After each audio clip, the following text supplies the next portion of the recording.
Muy buenos días. Pues vamos a comenzar ya con la mesa redonda. Es para mí, personalmente, un motivo de alegría estar hoy aquí con todos ustedes, moderando esta mesa bajo el título Perspectivas geoestratégicas de la seguridad del suministro en la crisis y la respuesta europea REPowerEU. Permítanme que mis primeras palabras sean para expresar mi agradecimiento en nombre de la Asociación Española de Derecho a la Energía y en calidad de secretaria general, nuestro agradecimiento a la Universidad Pompeu Fabra por su hospitalidad y generosa acogida en esta hermosa ciudad de Barcelona.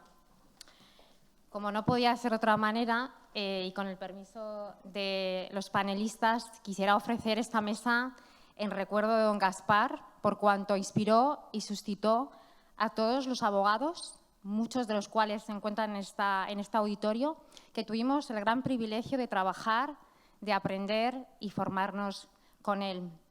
Nadie gozaba tanto del oficio como lo hacía Ariño. Con Gaspar se ha ido no solo uno de los mejores conocedores de la regulación, como ha dicho el profesor Del Guayo, pues representaba una biblioteca viviente del sistema energético español, sino también uno de los estudiosos que más ideas nos han trasladado para interpretarlo. Ha aportado mucho y bueno al derecho de la energía, al César lo que es del César.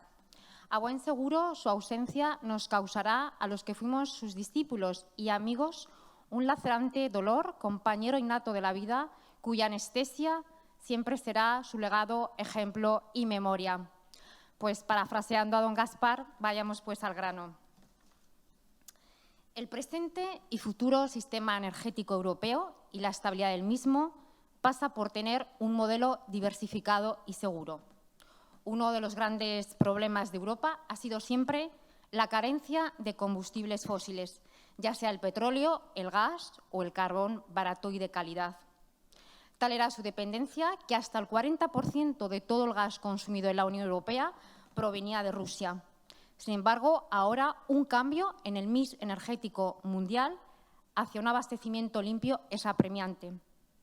En el contexto actual de economía de guerra, admitamos un par de certezas como punto de partida.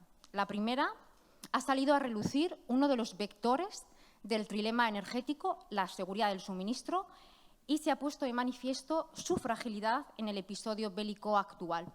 Y la segunda es que Europa carece de una política energética europea común. Estas certezas, formuladas con gran hipérbole, implican una veloz actuación por parte de las instituciones europeas e, insisto, también por parte de los agentes, pues la coyuntura actual tiene efectos indeseados en los precios energéticos que pagan los ciudadanos en sus facturas. En respuesta a esta situación, las instituciones europeas, la Comisión Europea, aprobó en mayo del año pasado el plan REPowerEU con dos objetivos: poner fin a la dependencia de los combustibles fósiles rusos y hacer frente a la crisis climática. Tratando de no destripar el núcleo de esta mesa, el plan busca ahorrar energía, producir energía limpia y diversificar los suministros. Creo que es de justicia decirlo, y por ello quiero dejar constancia, es que el plan pretende acelerar la transición energética, fortalecer la independencia energética europea tanto de combustibles fósiles rusos como de suministradores poco fiables y, desde luego, aumentar la resiliencia. Recordemos que la dependencia de las fuentes de energías de los combustibles es desgraciadamente mayor en nuestros socios del este, mayores dependientes del gas ruso, y también el proceso actual de transición energética actualmente en marcha difiere en los 27 Estados miembros. Por tanto, se necesita de una sobriedad energética que permita ajustar los consumos y reducir la huella ambiental, así como también se necesita de una diplomacia conjunta en materia energética. Luego, no me aparto un ápice de la verdad si digo que ahora más que nunca se necesita de una red interconectada europea, pues permitirá conseguir un modelo energético seguro y diversificado. Estas y otras cuestiones serán tratadas en la mesa y, por tanto, a tal fin nos proponemos abordarlas con rigor. Y, por favor, permítanme que presente a todos los ponentes de la mesa. tenemos el lujo de contar con Albert Banal Estañol, Márquez Baker Caballería, María Teresa Nonay Domingo y Marina Serrano González. Pues voy a presentar a cada uno como se merece. Me complace presentar a Albert Banal Estañol. Albert es profesor tanto de la Universidad Pompeu Fabra como de la City University de Londres. Es codirector del Máster en Economía de la Energía, el Cambio Climático y la Sostenibilidad de la Barcelona School of Economics y es también exdirector del Máster en Competencia y Regulación de la citada universidad. Albert es miembro del panel académico del regulador de energía de la UVM. También es codirector de varios cursos ejecutivos como Finanzas e Inversiones Sostenibles y Economía Energética y Métodos Actuales y Desafíos Políticos. Albert ha sido presidente y miembro del Consejo Rector de Soma Energía, una cooperativa que produce y comercializa energía renovable. Tiene un extenso bagaje académico, contando con alrededor de 30 publicaciones y tantos otros working papers. También nos complace tener en este congreso a Márquez Baker Caballería, catedrático de Derecho Administrativo en la Universidad Carlos III de Madrid, de la que también es director del Máster Universitario en Estudios Avanzados de Derecho Público. Licenciado en Derecho y en Ciencias Económicas y Empresariales por la Universidad de Pontificia ICADE y doctor en Derecho por la Universidad Carlos III de Madrid. Es autor de 7 monografías y un centenar de artículos en revistas científicas. Ha impartido cursos y conferencias por todo el mundo, en Nueva York, Estados Unidos, Francia, Italia, Colombia, Chile. Es miembro de los consejos de las revistas de Justel, de INAP. Ha sido secretario general de la UC3M, subsecretario de Vivienda, presidente de la entidad pública empresarial de Suelos EPES y en la actualidad es consejero independiente de Red Eléctrica Corporación S.A. En tercer lugar, nos acompaña Teresa Nonay Domingo. Es licenciada en Ingeniería Industrial y máster en Tecnología y Gestión de Empresas Energéticas por el IES Business School. Posee 20 años de experiencia profesional en el sector energético. Inició su trayectoria profesional como ingeniero de mantenimiento en Alstom Power, incorporándose después a Repsol. En 2018 se incorporó a Enagas como directora adjunta de Estrategia, asumiendo posteriormente las funciones de directora adjunta de Enagas Internacional y de directora de Desarrollo del Sistema de Enagas. Actualmente es directora de Estrategia y Planificación de esta citada de Enagas. Bajo su ámbito de actuación recaen, entre otras actividades, la elaboración del plan estratégico de la compañía. Y por último, está con nosotros la archiconocida Marina Serrano. Es licenciada en Derecho por la Facultad de Derecho de la Universidad de Zaragoza, premio extraordinario número 1 de la licenciatura, licenciada en Filosofía y Letras. Pertenece al Cuerpo de Abogados del Estado, actualmente en excedencia y colegiada por el Instituto Colegio de Abogados de Madrid. Ha desarrollado la mayor parte de su vida en la regulación de los sectores energéticos. Ha sido secretaria del Consejo de Administración. En el 95 se incorporó a la antigua Comisión del Sistema Eléctrico Nacional. Ha sido luego la CNE, ha sido secretaria, directora de Servicios Jurídicos, también ha sido directora general del Patrimonio del Estado, ha sido miembro del Consejo de Administración de Albertis Infraestructuras como consejera independiente. En la actualidad es presidenta de AELEC, miembro del Comité Ejecutivo y de la Junta Directiva de COE, colabora como of Counsel en PricewaterhouseCoopers, es fundadora de la asociación que organiza este congreso y miembro de la Junta Directiva. Pues sin más dilación, vayamos ya a comenzar la sesión. Albert, por favor, comienza con el análisis económico del sector en el que impactan los cambios coyunturales. Por favor, gracias. Sí, primero, muchas gracias por la invitación. Voy a intentar utilizar estos primeros minutos para hacer un breve resumen de lo que ha sido lo que alguna gente llama la primera gran crisis energética global. Voy a intentar hacer un análisis económico tanto de los mercados del gas, electricidad y petróleo y hablar un poco de lo que ha pasado y un poco la reacción, parte de la cual es evidentemente parte del programa Repower EU.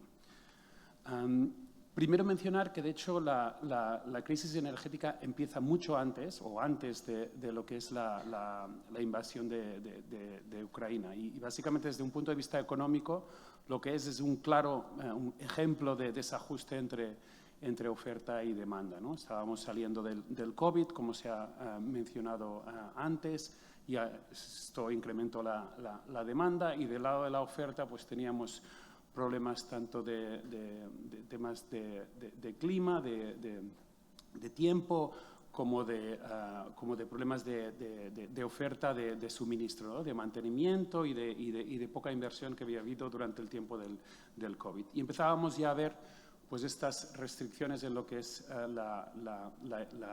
el envío de gas desde Rusia. Y básicamente todo esto lo que provocó fue en básicamente casi todos los mercados energéticos, tanto de combustibles fósiles como de electricidad, pues un gran incremento de precios, bueno, de falta de suministro y de incremento de precios, ¿no? Y evidentemente pues esto ya en 2021, pues luego esto se amplificó con la crisis, evidentemente con la guerra de Ucrania. Y evidentemente una de las consecuencias, uno de los grandes efectos de estos fue básicamente pues la interrupción del suministro, gran parte del suministro que viene de Rusia a Europa y en particular del Nord Stream, que era el principal canal, que en estos momentos sigue todavía detenido.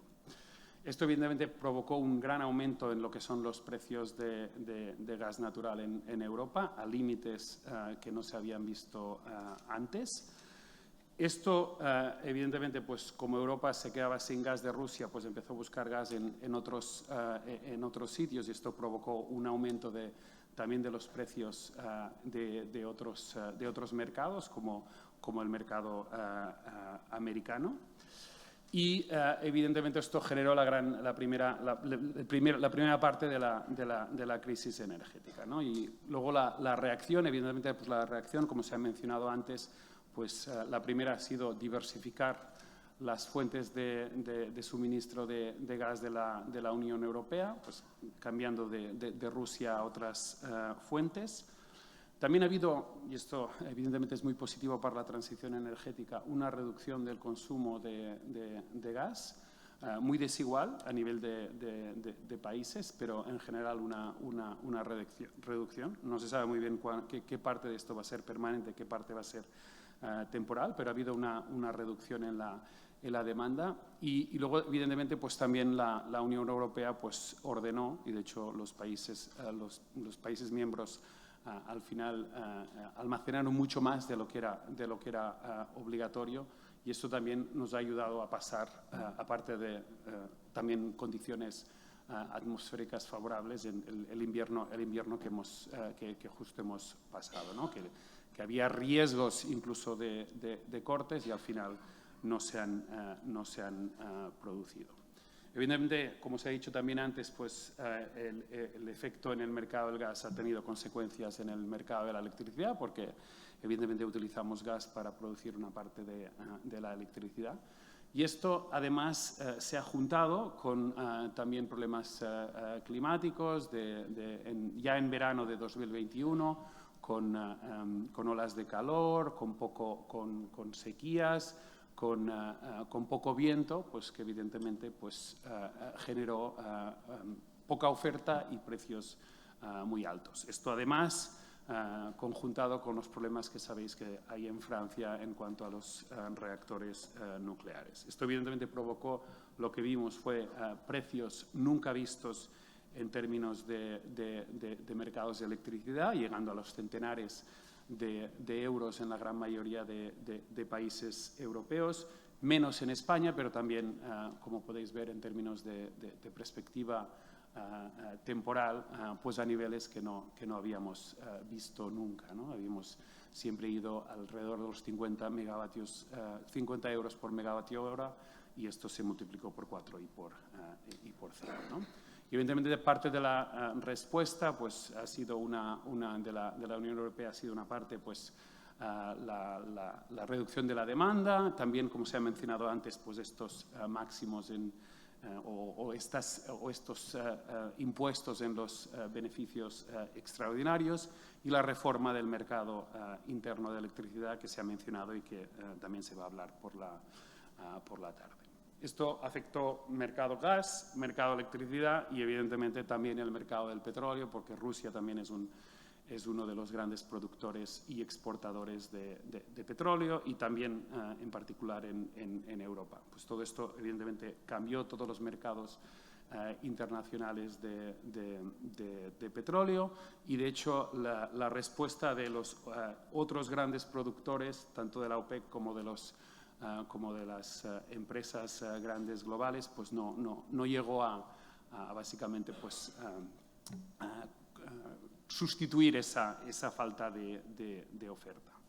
Esto, evidentemente, generó también precios muy altos, casi comparables a los que habíamos tenido en la crisis de los 70 en términos de petróleo. Aquí, evidentemente, reacción también, pues utilizar reservas, esfuerzos para reducir demanda y también esta respuesta en términos que se ha mencionado antes también, estos impuestos a las empresas que utilizan combustibles fósiles y, en particular, pues el petróleo.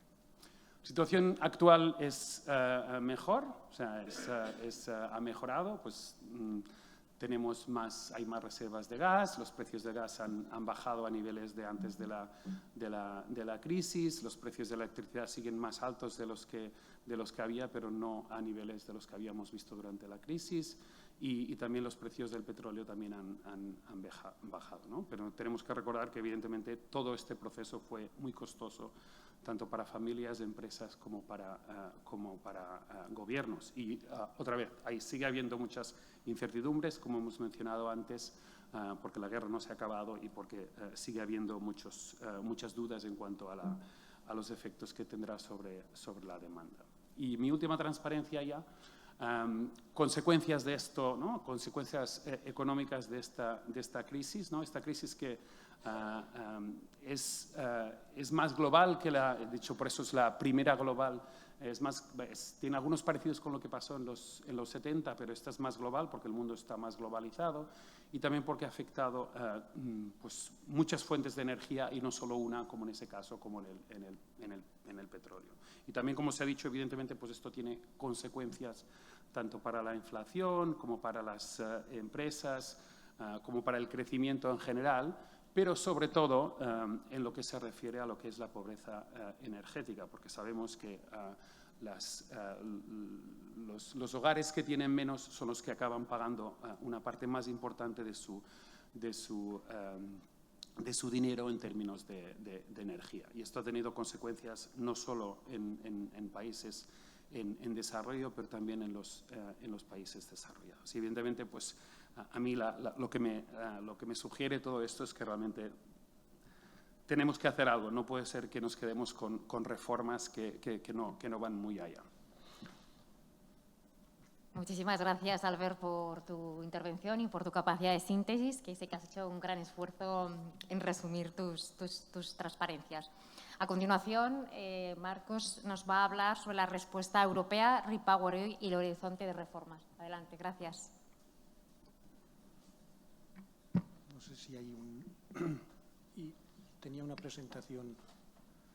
Bueno, aunque el tiempo apremie, yo quiero también empezar agradeciendo, por supuesto, a la Universitat Pompeu Fabra que nos haya acogido aquí en este congreso, en particular su departamento de Derecho, aquí representado por algunos colegas y amigos, y, por supuesto, a EDEN, a la asociación, porque me haya invitado a participar en esta mesa. Me ha asustado un momento cuando la moderadora ha dicho que me iba a presentar como me merezco. He tenido un momento de pánico, después he descubierto que no era así y que me ha presentado, en fin, de forma muy políticamente correcta. He recuperado la tranquilidad y por eso agradezco también este gesto de la moderadora. Bien, me corresponde hablar, como se ha dicho, de la respuesta europea, concretamente de REPowerEU y del horizonte de reformas desencadenado por este plan, para lo cual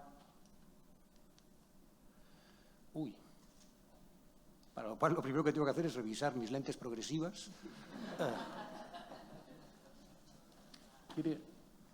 Pero quizá... Sí, gracias.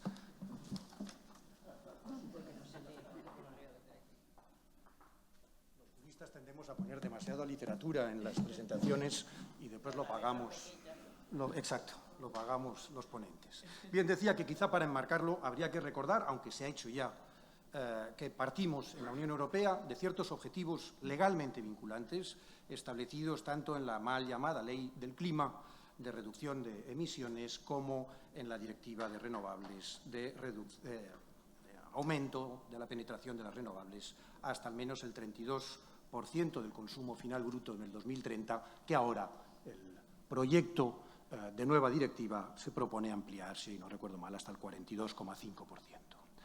Unos objetivos que se ven de algún modo amenazados por la crisis de Ucrania y que provocan un plan, el llamado Plan REPowerEU, que sustantivamente es un plan, pero si me permiten decirlo así, es un plan a medias, porque si lo contrastamos con las mejores prácticas en materia de planificación, efectivamente tiene, como es propio de los planes, una definición de objetivos y medidas, pero carece de indicadores de seguimiento, de escenarios temporales, de determinaciones sobre su revisión en el tiempo. Por tanto, es un plan, si me lo permiten decirlo así, de aquella manera. Y en cuanto a la forma, se adopta mediante una comunicación y, por tanto, es un instrumento, hasta ahí, de soft law. Los principales objetivos, lo ha dicho Nuria en su introducción del plan REPowerEU, son la diversificación de proveedores energéticos, el ahorro de energía y la aceleración de la transición energética hacia fuentes renovables. Y respecto del mismo, sin perjuicio de que ahora le diré, creo que la primera reflexión que cabría hacerse es si hacía falta una guerra en Europa y una crisis de suministro para que las instituciones europeas, en fin, evidenciaran o constataran la dependencia energética europea y las disfunciones del mercado interior de la energía.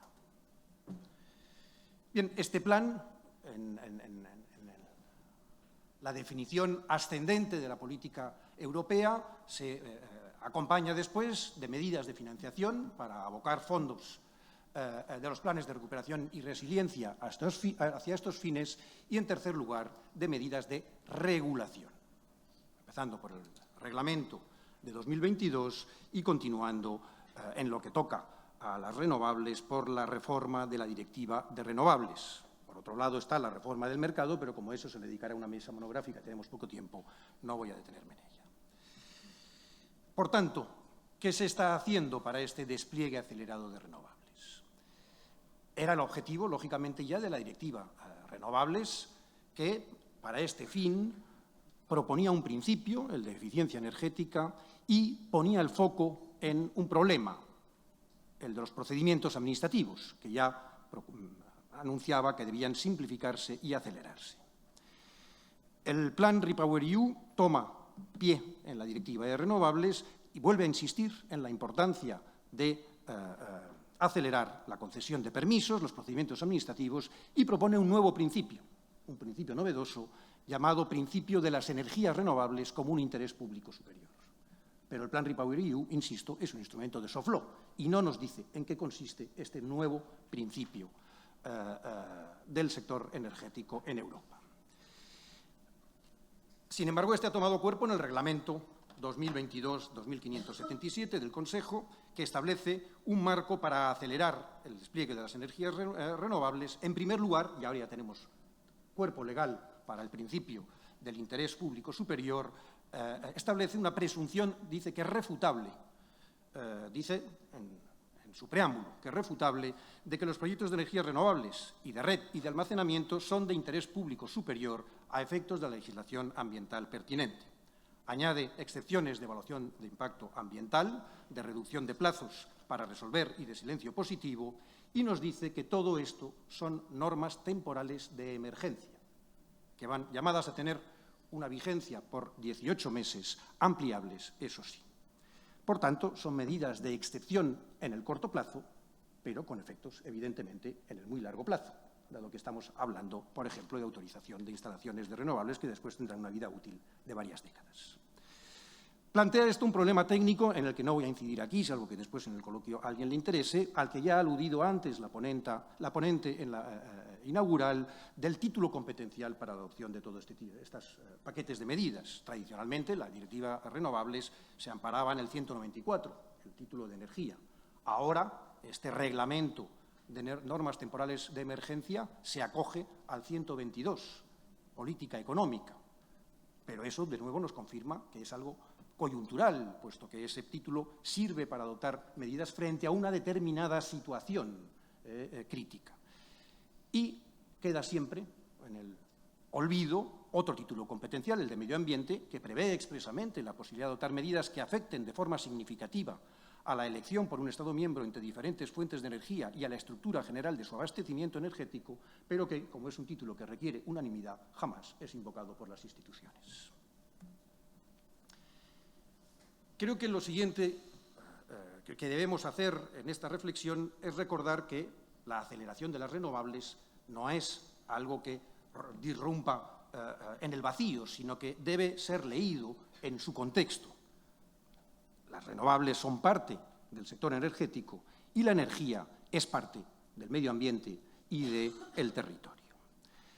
Ahí en la diapositiva les pongo algunos documentos siempre europeos de las propias instituciones sobre estos tres planos de análisis. El primero, ya me he referido a él, REPowerEU, nos propone un principio de energías renovables como interés público superior. Pero esto, insisto, se inserta en un sector eléctrico en el que habrá que integrar estas energías renovables. Y por eso el propio REPowerEU o el reglamento del 2022 nos adoptan medidas no solo para la producción de renovables, sino también para la red y para el almacenamiento, temas en los que en España creo que no vamos tan avanzados. Y en particular, REPowerEU habla de privilegiar los proyectos de fuerte dimensión transfronteriza, es decir, las interconexiones en las que estamos lejos de cumplir los objetivos europeos. Y todo esto en otro contexto, ya fuera del sector eléctrico, pero que no puede ignorar el sector eléctrico, que es el del medio ambiente y el territorio. ¿Cómo conciliar estas medidas con la calidad ambiental y con la cohesión territorial? El reglamento empieza a apuntar hacia la zonificación como técnica de conciliación. Después abundaré si tengo tiempo, pero todo esto se inserta, insisto, en una Unión Europea que tiene aprobada, por ejemplo, una Agenda Territorial 2030 en la que insiste en la dimensión territorial de las políticas sectoriales y en la necesidad de promover un futuro inclusivo y sostenible para todos los lugares. El siguiente punto que quería subrayar es que las políticas europeas tienen una fase ascendente de diseño, aprobación de la regulación, pero después tienen una fase descendente y descentralizada territorialmente por los Estados miembros de legislación, ejecución y aplicación. Y aquí veremos con el tiempo cómo se digiere estas medidas, cómo se digiere, por ejemplo, el principio de las renovables como interés público superior y cómo se concilia con otros principios que no han sido derogados. Por ejemplo, la cláusula standstill, principio de no regresión del derecho medioambiental. Les pongo en la diapositiva una sentencia reciente del Supremo de marzo de 2023, donde se confirma la anulación de una modificación de planeamiento urbanístico para suprimir limitaciones a una planta fotovoltaica porque no se cumple, en opinión del TSJ primero y después del Supremo, el estándar de justificación reforzada o de especial motivación que requieren ese tipo de medidas. Por último, ya algunos apuntes sobre tendencias e incertidumbres, sobre el futuro. Aunque haya esbozado muy someramente el pasado y el presente, me gustaría decir algo sobre el futuro para terminar. Primero, este principio de primacía o de interés público superior de las renovables en la ponderación ambiental, que es un principio excepción, es decir, es un principio que opera como excepción en el acervo europeo, por ejemplo, medioambiental. ¿Es coyuntural o ha llegado para quedarse en el largo plazo? Parece que la reforma de la Directiva de Renovables lo va a integrar y, por tanto, va a perdurar, va a ir más allá del reglamento de 2022, pero en términos más matizados que los del reglamento del 22. En segundo lugar, en torno al, y ahí vienen los matices de la directiva, de la futura directiva, en torno al debate planteado sobre la cohesión territorial. Necesitamos optimizar el impacto no solo ambiental, sino también socioeconómico de estas nuevas instalaciones. Y la Comisión Europea apunta en el proyecto de directiva de renovables a un auge de la técnica de la zonificación a través de la planificación territorial, de los que no hablaba el reglamento apenas del 2022. De hecho, dice la Comisión, dice el preámbulo de la directiva, que son una herramienta esencial, la planificación territorial, para la aceleración y la implantación de las renovables en el futuro. Y, por último, una conclusión de carácter general. Como soy catedrático de Derecho Administrativo, nos gusta hacer dogmática. Creo que todo esto, además, nos muestra cómo, también en el sector energético, la Unión Europea está transformando nuestro derecho público. Primero, mediante su penetración cada vez más evidente y cada vez más incisiva en los procedimientos administrativos internos. La nueva directiva está llena de trámites preceptivos, de silencios administrativos, de duración máxima de los plazos para resolver, etc. Y segunda, parece que la Unión Europea también nos está abocando a una segunda edad de oro de la planificación administrativa. REPowerEU, PERTES, planes de zonificación, etcétera, etcétera. Muchas gracias.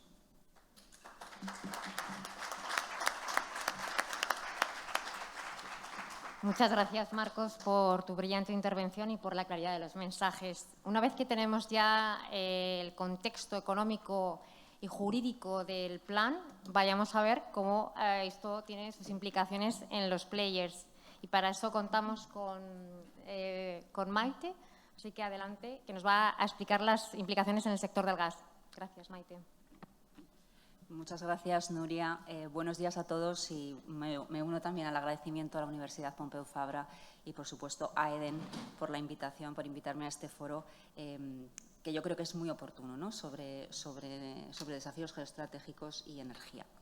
Yo os voy a compartir la visión y el análisis, cómo estamos enfocando desde el sector gasista, desde una empresa como Enagas, TSO español, los impactos que supone REPowerEU.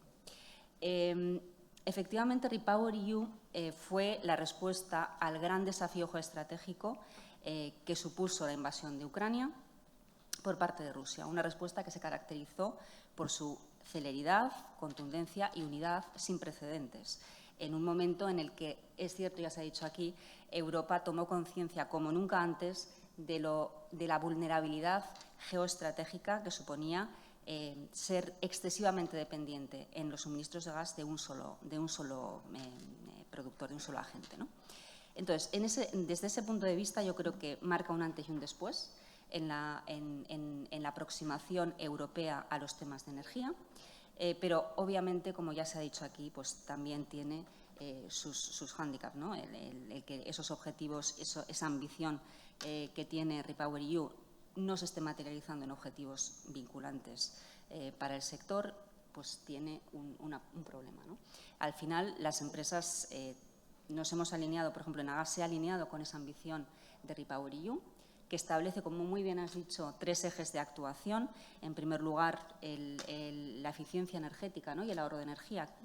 Se habla de hasta reducir un 50% el consumo actual de gas, con medidas adicionales a las establecidas en el paquete Fit for 55, sobre todo medidas de eficiencia energética y electrificación allá donde sea posible.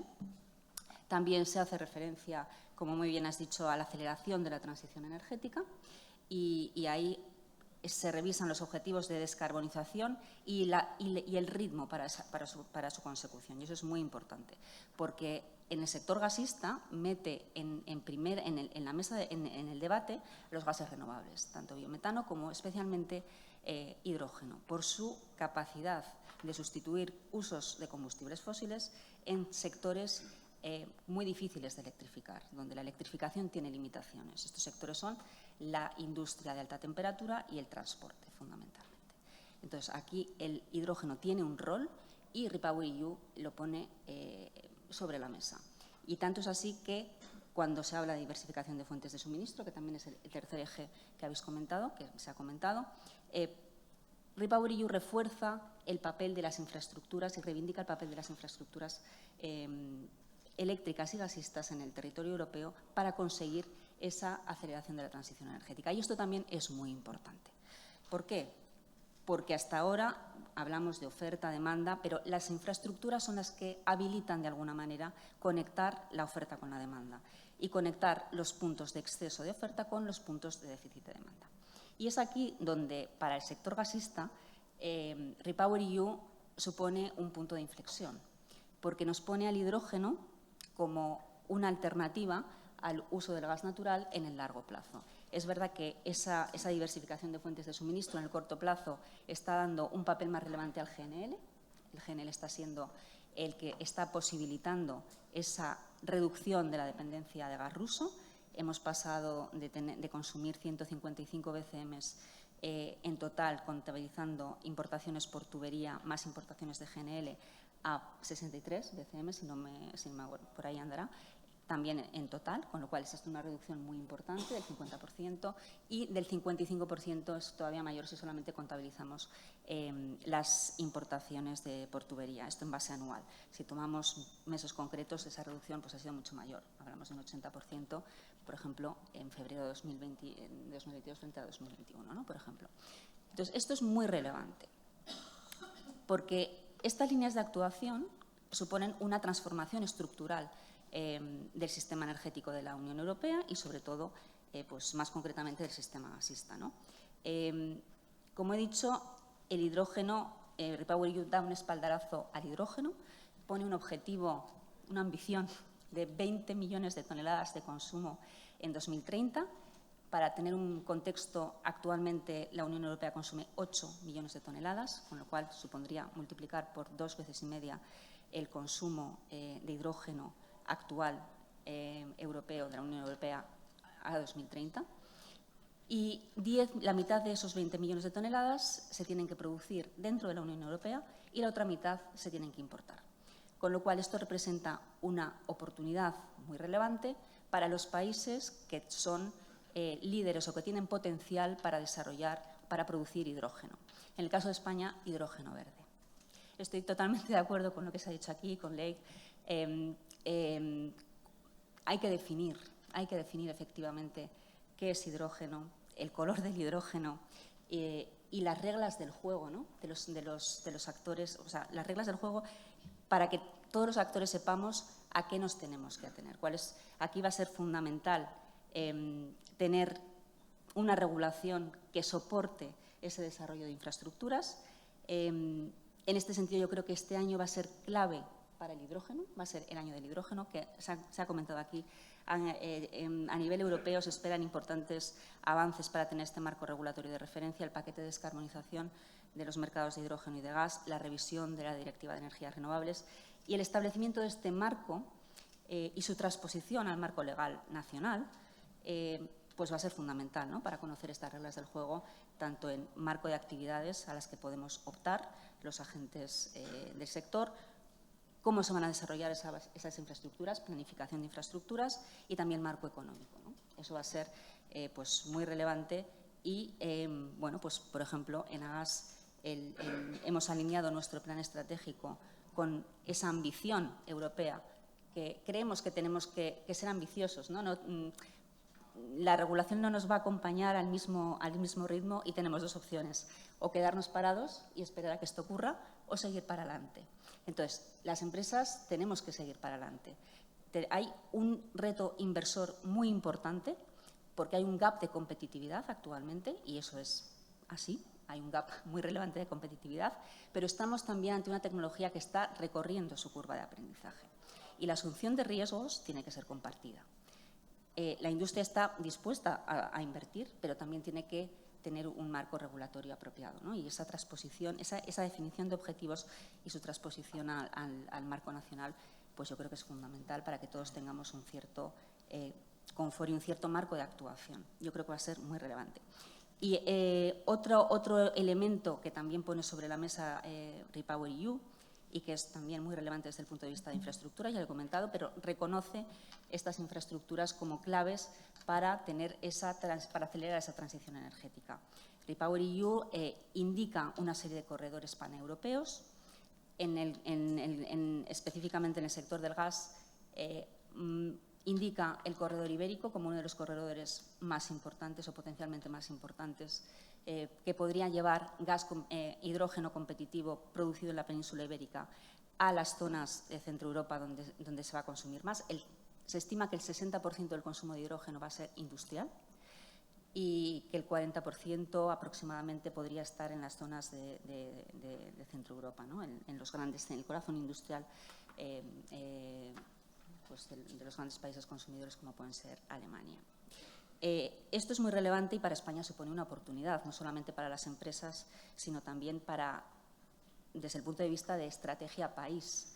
Efectivamente, y se ha esbozado aquí, la Unión Europea somos muchos países y cada uno tenemos un mix diferente, tenemos unas condiciones diferentes y eso es una realidad. Entonces, también tenemos que considerar, se ha hablado de Estados Unidos, ¿no? Y del famoso IRA. Bueno, Estados Unidos es el primer productor mundial de oil and gas y, por lo tanto, tiene un recurso fósil que puede permitirse el lujo de hacer hidrógeno azul. En España no tenemos esos recursos y tenemos que tirar de los recursos que tenemos, en este caso el hidrógeno renovable. Ese hidrógeno renovable efectivamente tiene un reto muy importante que depende de la generación renovable, eléctrica renovable, para su producción y la generación renovable tiene el reto de la intermitencia, como sabemos. Eso nos lleva también a pensar en el futuro sistema de hidrógeno que tenemos, un sistema que va a ser completamente distinto al sistema que tenemos actualmente de gas natural en cuanto a operación. Vamos a pasar de un sistema como es el de gas natural, donde las entradas son básicamente predecibles, o sea, no varían significativamente y lo que nos varía es la demanda. Tenemos, como se ha dicho, una gran demanda, una variabilidad intrínseca que depende de la climatología que no podemos controlar. Sí que se puede predecir y se están haciendo predicciones muy buenas, pero depende de ese concepto y, por lo tanto, es variable. Vamos a pasar, como digo, de ese sistema a tener un sistema totalmente distinto, donde las entradas van a ser variables e intermitentes, porque van a ser producidas a través de energía eléctrica renovable, y la demanda va a ser más plana. ¿Por qué? Porque la demanda a 2030, por lo menos, se anticipa que se concentre en el sector industrial. Ese sector industrial que les comentaba antes, en el que no hay a día de hoy una solución o la electrificación no tiene una limitación, ¿no? Entonces, esa industria intensiva que necesita una energía que le proporcione un input en base va a ser más plana. Con lo cual, aquí el almacenamiento en el sistema de hidrógeno cobra una especial relevancia. Y ahí es donde una red troncal que pueda proporcionar ese almacenamiento, tanto en line pack, en el tubo, como acceso a almacenamientos que ahora mismo están siendo para su uso en gas natural, que puedan virar a almacenar hidrógeno, es muy importante. El almacenamiento va a dar seguridad de suministro a este nuevo sistema de hidrógeno y en España tenemos unas infraestructuras de primer nivel que están ahora teniendo una respuesta muy, muy importante a nivel europeo y estamos mejor posicionados y así lo estamos viendo. No hemos tenido ningún problema de restricción de suministro porque tenemos almacenamientos. Tenemos la mayor capacidad de regasificación de Europa y el 40% de la capacidad de almacenamiento de gas de Europa. Tenemos unas infraestructuras, como digo, de primer nivel, 6 conexiones internacionales, almacenamientos subterráneos, red de gasoductos que, como digo, puede habilitarse para el transporte de hidrógeno y el almacenamiento, y yo creo que debemos aprovecharlo. Para las empresas es un cambio total de paradigma y la cuestión es si ese cambio va a estar soportado de alguna manera por esos objetivos, ¿no? Debería estar soportado de alguna manera y tener un marco adecuado. Muchísimas gracias, Maite. Me encantaría elogiar tu intervención porque ha sido me ha encantado, sobre todo has tocado aspectos muy áreas como el hidrógeno, el almacenamiento, pero quiero pasar el turno a Marina, que nos va a hablar de las implicaciones en el sector eléctrico. Adelante. Gracias. Muy buenos días, buenas tardes a todos. Muchas gracias, Nuria, por la presentación y muchas gracias también a la universidad por la organización y a Elisenda y a Íñigo, compañeros míos de la Junta Directiva de AEDEN, que realmente son los que han soportado todo el trabajo de la organización y de que estemos aquí. Y a todos ustedes por venir aquí a esta convocatoria de AEDEN en la que tratamos de analizar cuáles son los principios, las reglas del derecho a la energía. De una energía o un mundo energético que hemos vivido de cambio absoluto desde, como ha expresado Albert, y desde el verano del 21, por las consecuencias de la salida de la crisis del COVID, por el incremento de precios que se produce también por las restricciones en el gas ya de Rusia presagiando la guerra y, sobre todo, a partir de la crisis energética. La profesora Hancher ha expuesto ese terremoto de medidas que se ha sufrido y que hemos sufrido los operadores eléctricos muy fuertemente, que la causa, como has puesto Albert, es el incremento del precio del gas, pero que incide en el precio de la electricidad. Y desde el punto de vista jurídico, lo que nos gusta, los principios generales del derecho, realmente se acomoda mal a los principios. No ha habido audiencia, se han adoptado medidas sin consultar con los agentes, medidas que tienen carácter soft law, que son recomendaciones, que inciden en los objetivos que venían del Acuerdo de París de un paquete de energía limpia que todos recordarán que costó todo el mandato anterior de los comisarios, el comisario Arias Cañete, esos 5 años, impulsar todas esas y aprobar todos esos reglamentos, todas esas directivas para transponer al derecho europeo los objetivos del Acuerdo de París, que en algún caso no está transpuesto aún en los ordenamientos nacionales. Bueno, en ese momento, en esos objetivos, irrumpen, como se ha puesto en las transparencias que ha puesto la profesora, la doctora antes, numerosas normas que a los juristas nos hacen pensar están bien, no están mal, qué trascendencia tienen, pero que en un momento de incremento de crisis de precios, ante un hecho tan grave, tan impensable, el COVID fue impensable, pero la guerra de Ucrania era muy impensable también, los gobiernos, tanto Europa como los gobiernos nacionales, tienen que reaccionar y de alguna manera deben reaccionar. Y aquí sí yo creo que debemos de sentir lo positivo. Son medidas desde el toolbox que se adopta en noviembre por la Comisión Europea, que la Comisión Europea actuó rápido, mucho más rápido de lo que estamos acostumbrados. Y ha reaccionado con comunicaciones, con reglamentos y de una manera en que nos hace sentirnos más Europa de una forma coordinada por todos los países europeos. Decía, por polemizar, decía Marcos, ¿cómo no nos hemos dado cuenta de esto, de que dependíamos de los combustibles fósiles? Porque algo sí se ha puesto de manifiesto claramente, que por eso el REPower obedece a ello. La debilidad en la autonomía energética que tiene Europa, esa dependencia de combustibles fósiles. Pues no nos habíamos dado cuenta. La propia Alemania estaba haciendo el Nord Stream 2 y venía ese gas para tener un conducto directo de Rusia. Era normal, estábamos en los parámetros normales de la globalización y realmente ni los operadores, ni incluso ni los reguladores, ni la propia Comisión, la propia Comisión sí que parecía que era recelosa al Nord Stream de alguna manera porque implicaba dependencia. Pero realmente la crisis de la guerra de Ucrania nos puso de manifiesto un escenario absolutamente distinto. Y ha habido unas actuaciones que desde el punto de vista jurídico han conmocionado el ordenamiento jurídico en el que estamos. Pero yo creo que ha reforzado la posición de Europa y de la Unión Europea. Y el REPower, que es lo que debemos analizar aquí, y no quiero extenderme en estas consideraciones generales, señaló claramente ahorro, eficiencia energética, ahorro, y se establecen los planes de ahorro, reducción de ese ahorro del 5%, planes a los consumidores para que ahorren hogares, sobre todo, y pequeñas empresas, despliegue de renovables, incremento de los objetivos del 9 al 13, eficiencia energética, es verdad, se superpone esta comunicación a unos objetivos establecidos por ellos. Incremento de los objetivos de renovables hasta el 42,5%, modificación de la directiva de renovables. Se detecta que el cuello de botella para el despliegue de renovables son la tramitación administrativa, los trámites administrativos, y ahí se produce una colisión que desde el punto de vista jurídico lo veremos, es la sentencia que ha dicho Marcos, con esa creación, dos elementos a mi juicio jurídicamente que veremos qué desarrollo tienen. El avanzar hacia las zonas to go, zonas favorables a los renovables, que trata de alguna manera de algo que latente, que es la oposición social, y compatibilizar territorio, interés del territorio, con despliegue de renovables. Muchas veces cuando hacemos los objetivos, PNIEC o desde Madrid, hablamos, no lo vemos, tantos objetivos de renovable, tanto despliegue de renovables.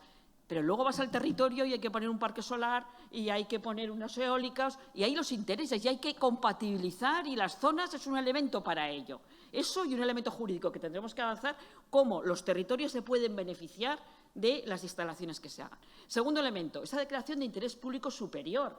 Se declara de interés público superior por 18 meses, aunque la Directiva de Renovables lo recoja, toda la declaración de renovables. Y allí coincide en el ordenamiento jurídico ambiental el no necesitar declaración de impacto ambiental, que ha sido muy mal interpretado por las ONG, sobre todo, y porque luego se ha incorporado a través del Real Decreto Ley al ordenamiento jurídico español. Esa declaración de interés público ambiental, ese avance de interés público superior, ese como linda, como casa, con las indicaciones ambientales, y esa declaración de interés público superior que afecta también a las redes, pero que afecta también a las bombas de calor. Las bombas de calor son de interés público superior. ¿Por qué? Porque desde la perspectiva europea, sustituir combustible fósil, sustituir calderas de gas por electricidad, es uno de los elementos que reduce esa dependencia exterior. Bien, entonces estos elementos, con 217.000 millones de inversión, afectan al sector eléctrico, afectan a los operadores eléctricos sustancialmente en cuanto tienen que hacer su despliegue de renovables. Y aquí se introduce un elemento que se verá esta tarde. En este debate, en esta crisis de precios, se introduce un elemento que es el mercado. ¿Es adecuado el mercado que tenemos, el diseño de mercado? Estas medidas de intervención que se han adoptado, y esto el Gobierno español ha sido especialmente activo en esa adopción de medidas, y tenemos una propia excepción ibérica, ponen en tela de juicio el diseño de mercado que tenemos. Eso es lo que se está debatiendo. Y la propuesta de la Comisión Europea presentada en marzo ratifica el mercado, el diseño de mercado, el mercado de corto plazo.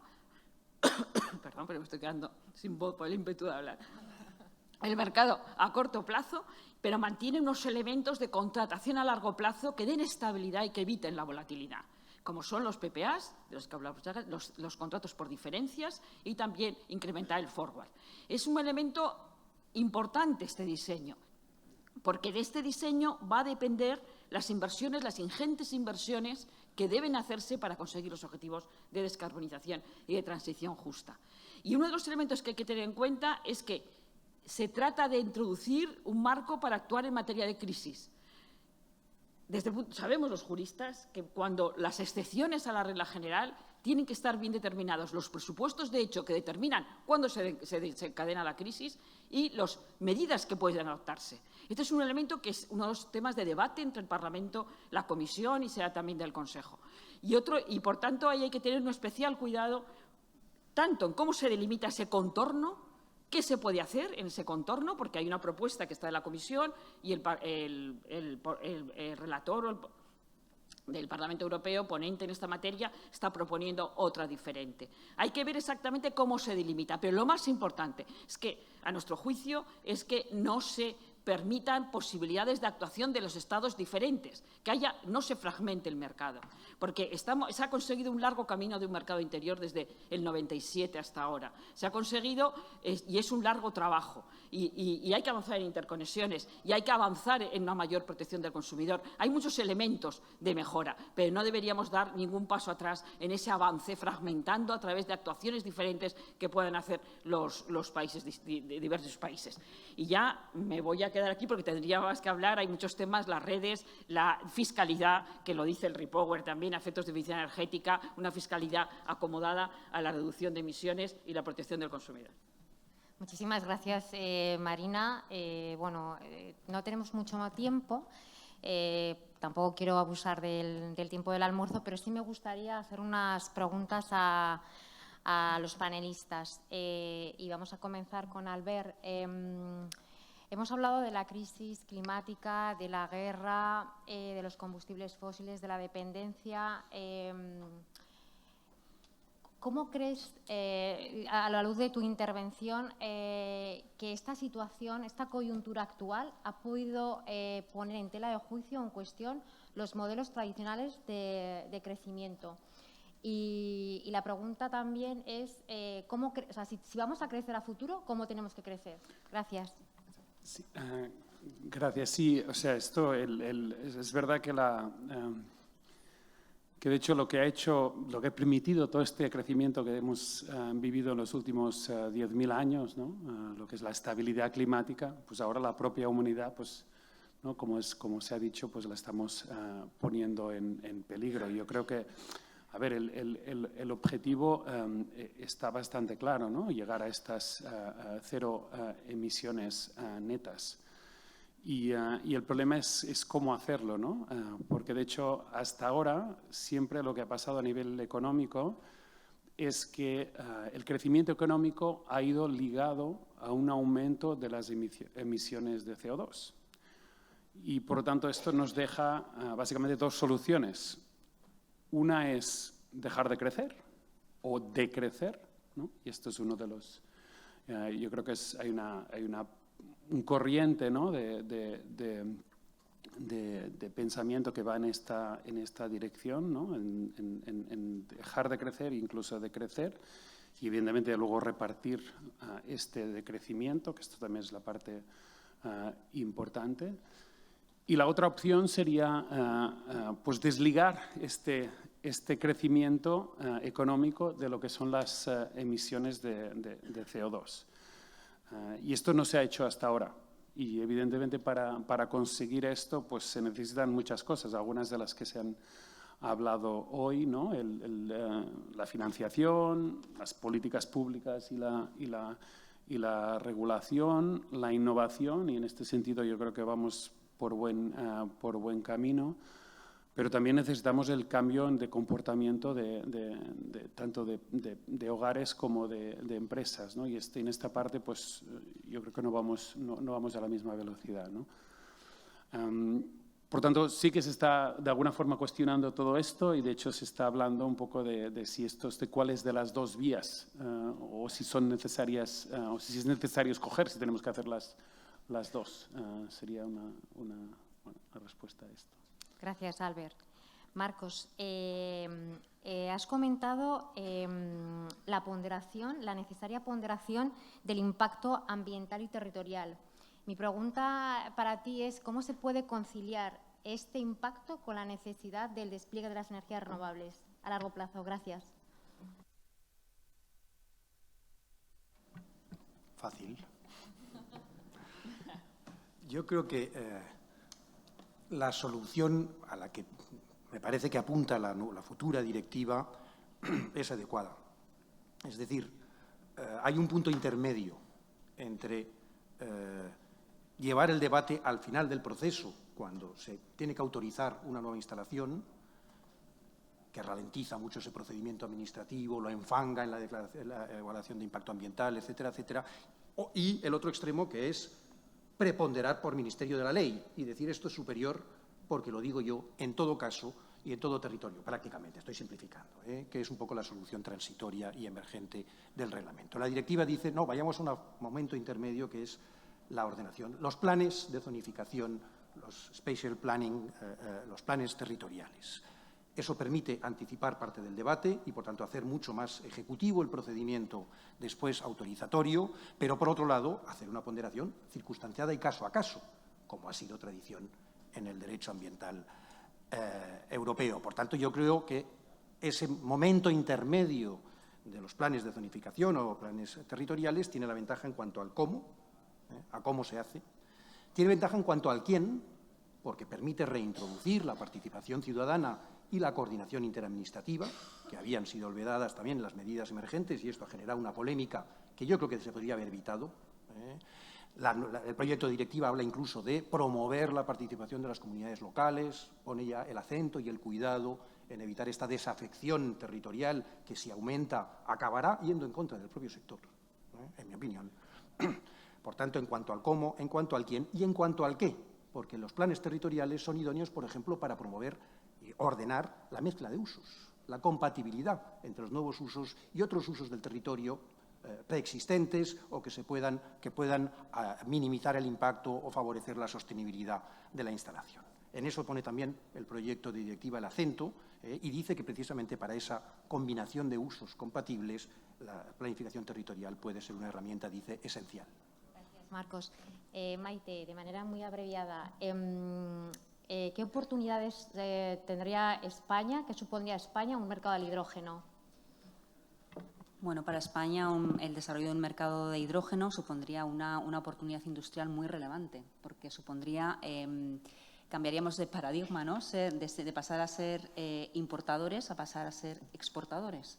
Entonces, tendríamos, España, como he dicho anteriormente, tiene las condiciones a priori hay que recorrer esa curva de competitividad, se están dando pasos para ello y los costes están bajando muy rápidamente, de producción de hidrógeno me refiero, pero tiene unas condiciones también a nivel de infraestructuras que son muy particulares dentro de la Unión Europea, ¿no? Yo creo que es una oportunidad país, hay infraestructuras sobre la mesa que se han presentado a PCIs, el famoso H2Med, que es un corredor que conecta Francia con España y con Portugal para llevar el hidrógeno a la península ibérica a Europa, y también la propia red troncal española, ¿no? de hidrógeno con los almacenamientos, como he comentado. O sea, yo creo que es una oportunidad estratégica no solamente para las empresas, sino también para España como país y para Europa como continente. Gracias, Maite. Y Marina, para ti. Has hablado de la mayor ambición del plan REPowerEU. ¿Qué consecuencias puede tener esa mayor ambición con la actualización de nuestro Plan Nacional Integrado de Energía y Clima? Gracias. El Plan Nacional Integrado de Clima que tenemos en vigor era el de los más ambiciosos de la Unión Europea. Ahora, porque lo establece el Reglamento de Gobernanza, se está trabajando en la actualización que hay que mandar antes del 30 de junio. Se han creado varios grupos de trabajo en el que los operadores han participado desde varias perspectivas. Lógicamente, no sabemos aún cuál va a ser la propuesta, pero lógicamente será más ambiciosa que la anterior para acomodarse a ese incremento de ambición. Ahora bien, hay elementos que debe considerar el Plan Nacional Integrado de Clima y que exige también una regulación y un incentivo económico, un elemento básico que hasta ahora tiene carta de derecho como sujeto en la ley del sector eléctrico, pero que no tiene esa regulación de detalle, que es el almacenamiento.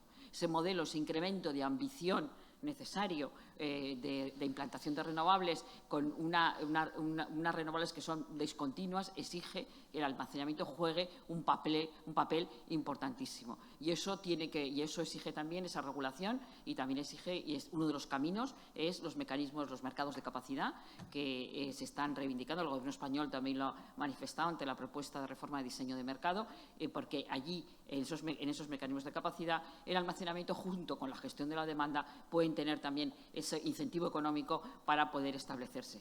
Y también hace falta, entre ellos, el PNIEC preveía 3,5 gigavatios de bombeo. El bombeo es uno de los grandes tipos de almacenamiento que permite, sobre todo, el almacenamiento estacional, y debería también establecerse una regulación que permitiera, tanto en cuanto a la autorización del bombeo como en cuanto a la fiscalidad, que permitiera esa implantación de bombeo. Hay muchos proyectos, pero deben implementarse. Incremento de ambición y regulación, sobre todo, de mercados de capacidad, de almacenamiento y mercados de flexibilidad para que la demanda pueda participar. Gracias, Marina. Bueno, no sé si hay alguna pregunta del público. Si no, procedo a clausurar la mesa. A ver si alguien se anima. ¿Yo puedo hacer una pregunta a Marcos? Por supuesto, Marina, adelante. Tú has dicho que la planificación, y que volvemos al mundo de la planificación, ¿crees que realmente hay una mayor presencia cada vez en el derecho, en el mundo administrativo, el derecho administrativo, una mayor presencia de lo público, podríamos decir, de las potestades públicas, con esa planificación? Porque la planificación está en algunos casos vinculante en cuanto a objetivos, pero es indicativa, salvo solo en nuestro derecho español, eso para el transporte es obligatoria. ¿Pero no crees que hay una mayor presencia de una mayor publificación? Claro, la guerra, el COVID, todo eso han sido desencadenantes de situaciones como de emergencia, absolutamente. ¿Pero no crees que los instrumentos públicos, las potestades públicas, se han incrementado? Porque es que tu conclusión última era esa, y ese es un tema que siempre que me parece, no estamos volviendo a un mayor ejercicio de las potestades públicas. Yo tengo la impresión de que sí, pero creo que eso ocurre en todas las crisis. De la crisis posbélica, la Segunda Guerra Mundial, se salió con el Plan Marshall. Y con políticas públicas que impulsaron la demanda interior, que impulsaron la inversión de las empresas, que favorecieron un nuevo entorno, un mercado que, si debía reverdecer por sí mismo, posiblemente había tardado mucho más. Por tanto, yo creo que en todas las crisis se produce un auge de un derecho público de emergencia, primero, que después va dejando un pozo, como está ocurriendo en este sector, en un nuevo derecho público. De todos modos, sí quería dejar claro, esta planificación, estas cosas son muy distintas. O sea, no podemos comparar esto con los planes cuatrienales de allá o los quinquenales de acullá después de mitades del siglo XX. Estamos ante una planificación más, que fija más objetivos y medios, sobre todo públicos, por ejemplo, recursos, ayudas públicas, etcétera, etcétera, recursos públicos, que sea vinculante, determinista del mercado, que yo creo que eso, afortunadamente, nos hemos dado cuenta de que no, en fin, no conviene, y menos en la Unión Europea, que uno de sus pilares es crear un mercado interior. Por cierto, mercado interior del eléctrico que no existe. Lo que tenemos es una federación. Exacto, tenemos reglas. Por tanto, el mercado ha llegado en lo público y en una cierta federación de mercados subregionales, pero está en construcción todavía. Muchas gracias. Mi pregunta va para Marina Serrano. Soy Alicia Carrasco, de Entre Agregación y Flexibilidad. Marina, muchas gracias por tu intervención y a todos. Mi pregunta es sobre el mercado de capacidad. ¿Por qué teniendo ya una propuesta de orden que se lanzó y luego un informe de la CNMC que lo aprueba con algunas condiciones, pero que lo aprueba, ¿por qué España aún no ha pedido, el mercado de capacidad no ha realizado o no ha pedido realizar el estudio de cobertura y, sin embargo, sí que lo está pidiendo como uno de los hitos claves en su propuesta y lo está defendiendo actualmente para reformar el mercado eléctrico? Gracias. Efectivamente, hubo una propuesta de orden que se sometió a consulta, no se llegó a aprobar y no se llevó el trámite. ¿Por qué no se ha hecho? Bueno, ha habido muchos elementos, yo creo, de regulación en los cuales se ha ocupado el Gobierno y esto ha quedado ahí, aunque el sector lo venimos reclamando porque creemos que es absolutamente necesario. Lo que plantea el Gobierno, tanto en la propuesta del Gobierno español como ahora el eurodiputado que está llevándolo, y lo que consideramos además, nosotros apoyamos totalmente, es que los mercados de capacidad que tienen 12 países europeos y que no tenemos nosotros, formen parte estructural del mercado y no estén sujetos al análisis uno a uno como trámite de ayudas de Estado, sino que formen parte del mercado porque este modelo al que vamos con energías renovables exige que haya esos mercados de capacidad. Y creemos que en esto el Gobierno está apoyándolo positivamente. Esperemos que salga. Allí hay un tema, y es que otros países europeos quieren que formen parte de mercados de capacidad tecnologías emisoras. Y allí tendríamos, a nuestro juicio, tendría que haber un umbral en que las no emisoras o a determinado límite de emisoras no pudieran participar si vamos a esa energía limpia, esa producción de electricidad más libre de emisiones. Y en 2050 de emisiones netas cero. Hola, bueno, me llamo Isabel Caropatón y soy profesora de Administrativo y abogada. Y querría saber la opinión, bueno, de cualquiera de los dos, de la zonificación de renovables, del mapa de renovables que hizo el Ministerio y que colgó en la cartografía del geoportal. Y es que yo realmente no tengo criterio con respecto a si es una cartografía útil, inútil, adecuada, inadecuada, porque por un lado entiendo que es una cartografía que lo que hace es simplemente reflejar la realidad. Y en ese sentido, los puntos que señala, que son puntos más adecuados para la instalación de renovables en función de sus características fundamentalmente ambientales, de población, de actividad, pues son lugares bien elegidos, son puntos calientes, es decir, puntos que han atraído a muchos promotores, es decir, en esos puntos hay muchos proyectos que quieren salir adelante. Entonces, desde esa perspectiva, me parece una herramienta interesante y útil. Pero, por otro lado, claro, es una herramienta que se ha hecho sin ningún tipo de garantía. De manera que, claro, también he visto proyectos en los que los promotores han entrado allí despreciando absolutamente lo que había en el territorio, ¿no? Que podrían ser cosas de menor importancia, pero había cierta actividad, ¿no? Y por eso tengo una visión, no sé si esquizofrénica o no tengo criterio, en definitiva, y me gustaría conocer cuál es el suyo, sobre todo siendo conscientes, y yo eso creo que sí que lo soy, de la relevancia de la zonificación, ¿no?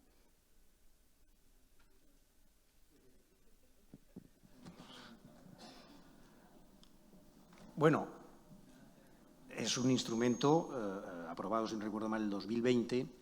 Ahora va más allá de un diagnóstico porque hace una clasificación, si no recuerdo mal, con unos criterios, en unos casos de exclusión y en otros casos de ponderación sobre el impacto. Por tanto, es una herramienta útil. Lo que pasa es que el Estado no tiene competencias de ordenación territorial. El Decreto Ley 6/2020 remitió a esa zonificación. Conocedor como es de que en muchos territorios no hay zonificaciones al uso, utilizables. Pero eso, en fin, algún día alguien se podría plantear si el Estado puede zonificar el territorio y aprobar planes territoriales especiales en materia de energía. En todo caso, yo creo que es una herramienta muy útil, y ahí coincido contigo, lo que debería ser utilizada por las comunidades autónomas. Está en Cataluña, en el 2022, creo que puso en marcha un proceso de plan territorial sectorial para renovables. Euskadi lo ha puesto en marcha en el 2023, lo ha aprobado inicialmente en el 2023. Esperemos que sean ágiles, pues claro, si queremos agilizar el proceso autorizatorio mediante la remisión a una zonificación en los planes, y los planes se eternizan años y años, primero a su aprobación y después en el contencioso, y después se anulan una década después, habremos hecho un pan como unas tortas, con lo cual me temo que al final no puedo sino confirmarte en tu opinión bipolar.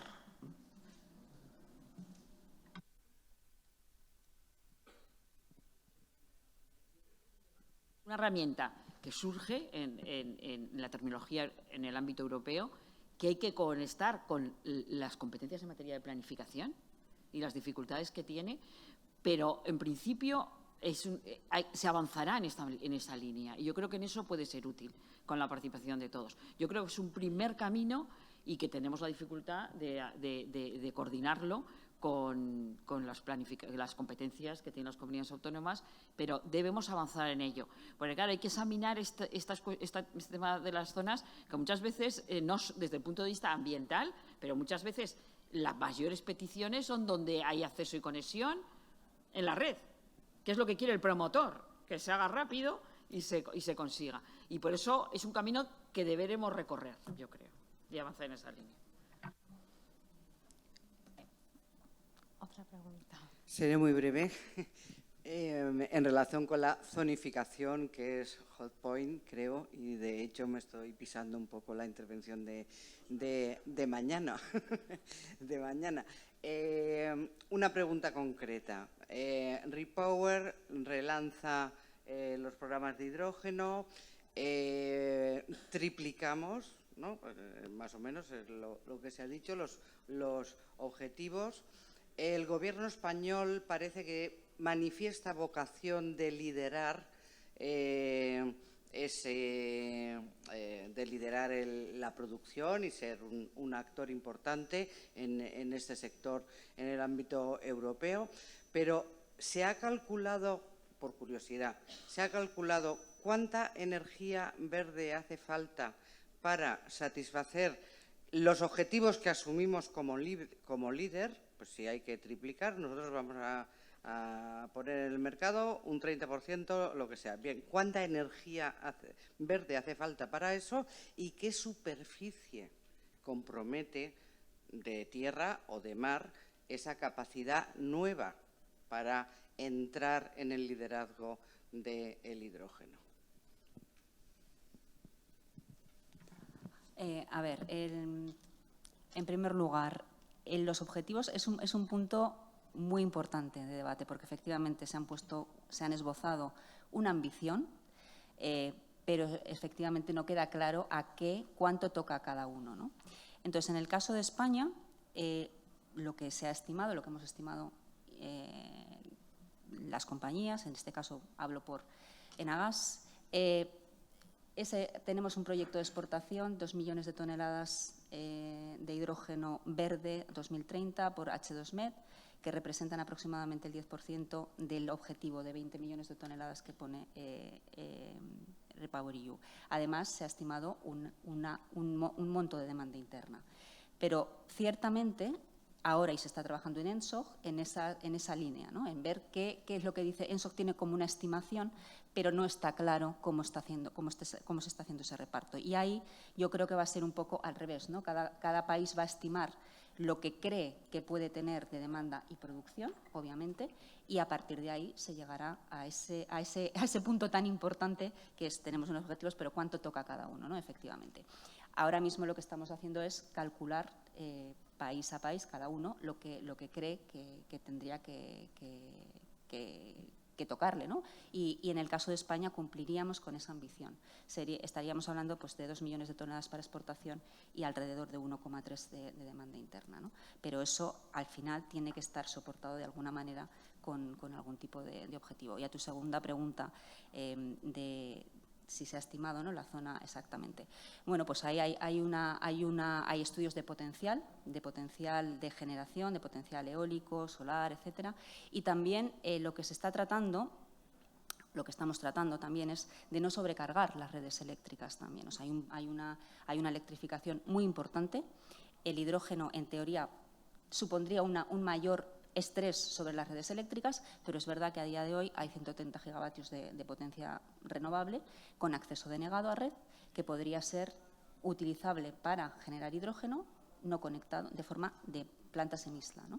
Entonces, esa sería también una opción que se está valorando. ¿Por qué? Porque tenemos que hacer cosas que tengan sentido, ¿no?, que tengamos sentido común.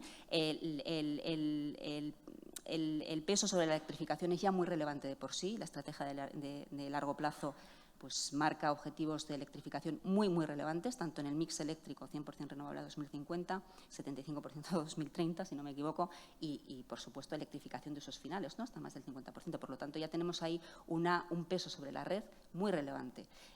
Lo que se trata es que el hidrógeno, en la medida de lo posible, no estrese tanto o todavía más esa red, ¿no? Y se están llevando a cabo estudios, pues como digo, de potencial de generación y para ver opciones que sean razonables, ¿no?, para ese desarrollo del hidrógeno y para que realmente se pueda hacer con sentido común. Nada, una visión un poquito más escéptica del hidrógeno. No escéptica, pero yo creo que también poniendo de relevancia las incertidumbres que todavía tenemos con el tema del hidrógeno, ¿no? Y incertidumbres que van en todos los aspectos, ¿no? Desde el punto de demanda, ¿no?, hasta que sabemos que una parte de la energía tiene que ser en forma de hidrógeno, pero ¿cuán grande va a ser esto? ¿Cuán masivo va a ser la demanda de hidrógeno? La demanda va a ser suficientemente masiva como para generar toda una nueva red de transporte y distribución. Yo creo que todo esto todavía no lo sabemos.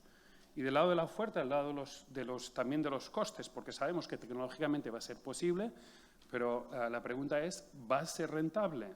O sea, con los precios que hay de electricidad, pues va a ser rentable hacer este hidrógeno renovable, que actualmente es 4 o 5 veces más caro que el gris o el azul o los otros que se han mencionado. Yo creo que hay incertidumbres en muchas dimensiones del hidrógeno y también en lo que se refiere incluso al transporte, ¿no? O sea, vamos a tener suficiente como para exceso, como para también poder exportar fuera de España. Y después, teniendo en cuenta, evidentemente, todas las otras posibilidades que tendremos de almacenamiento, ya sea pequeña o a grande escala, ¿no? Que todavía estamos, de alguna forma, aprendiendo, innovando, viendo qué es lo que va a pasar, ¿no? O sea, es un poco todas estas, poniendo de relevancia todas estas incertidumbres, ¿no? Y otra vez, el pensar que la competición en algunas dimensiones del hidrógeno va a ser con la propia electricidad. O sea, que a lo mejor, pues al final, nos conviene, ¿no?, incluso a nivel de país, no nos conviene más exportar electricidad que no exportar hidrógeno. Pero bueno, o sea, estos son debates que seguramente vamos a hablar. Polémicos. Pero sí. Sí. No, estoy de acuerdo, y la incertidumbre es muy, muy grande, como dices. Pero eso al final puede llevar a la parálisis, ¿no? Y al final, bueno, pues hace poco hubo también otro foro de hidrógeno y decía, ¿no?, el Banco Europeo de Inversiones, oye, si me viene un proyecto que no tiene off-taker, que tiene riesgo tecnológico, pues yo voy a hacer todo lo que pueda, pero no voy a dar financiación. Claro. Y por eso decía que el riesgo tiene que ser compartido. Si realmente tenemos una visión y estamos recorriendo la curva de aprendizaje, tenemos que poner todos los ingredientes sobre la mesa para ver si eso puede ser o no, y también ir haciendo más pequeñas las incertidumbres, que son muchas. Pero el hidrógeno no tiene por qué sobrecargar la red eléctrica. Yo creo que hay una alternativa para que, obviamente depende de la generación renovable, obviamente, pero hay alternativas que se pueden estudiar. Y estamos recorriendo el camino. O sea, no hay nada escrito, pero esas incertidumbres hay que ir cerrándolas y para eso hace falta también unos estudios serios y ponerse a ello, ¿no? Porque al final, si no, nos quedamos paralizados. Y es una oportunidad que España ahora mismo puede tener como país industrial.